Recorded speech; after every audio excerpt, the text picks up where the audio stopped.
Welcome back to Sewing Therapy. Hello, I'm Sarah. I'm so thrilled to introduce my very first pattern of 2026, tie number 2. As many of you know, the original tie pattern is my most loved design. So for this second version, I really wanted to focus on making it as versatile as possible. Before we jump into the tutorial, let me walk you through some of the thoughtful features I've packed into this pattern.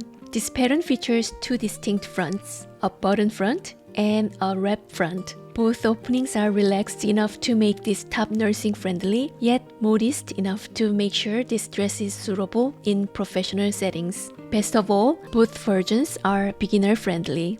We have two sleeve options. The short ruffle sleeve is incredibly cute and perfect for staying cool. The long sleeve option features an elegant, elasticized ruffle for a more voluminous, sophisticated look. Even better, these sleeves are compatible with the original tie number 1, the rectangle top, and the infit top. So you can mix and match your favorite looks to create your own unique dress. Of course, we couldn't leave out our iconic signature tie detail. The ties can be tied in a variety of ways to quickly change the look of the dress. You can choose between a knee-length or a midi-length skirt. To keep things simple, the lower tier remains the same length for both versions. If you want to customize the overall length, the easiest way is to simply adjust the length of that lower tier. Today, we are starting this journey by sewing the wrap front and short ruffle sleeve version. If you have any questions at all, please don't hesitate to ask in the comments. Let's get started.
I hope you enjoyed sewing your tie number 2 along with me and that your journey had moments of growth and confidence as you continue expanding your handmade wardrobe. One of my goals for all my patterns is that you love the process as much as the final product, and I hope that you have found sewing the tie number 2 to be satisfying and therapeutic. The joy of the tie number 2 isn't over yet. The versatility of this pattern continues in the next video, where I will walk you through the button front and elasticized ruffle sleeve options. I will see you very soon in my next video. 안녕!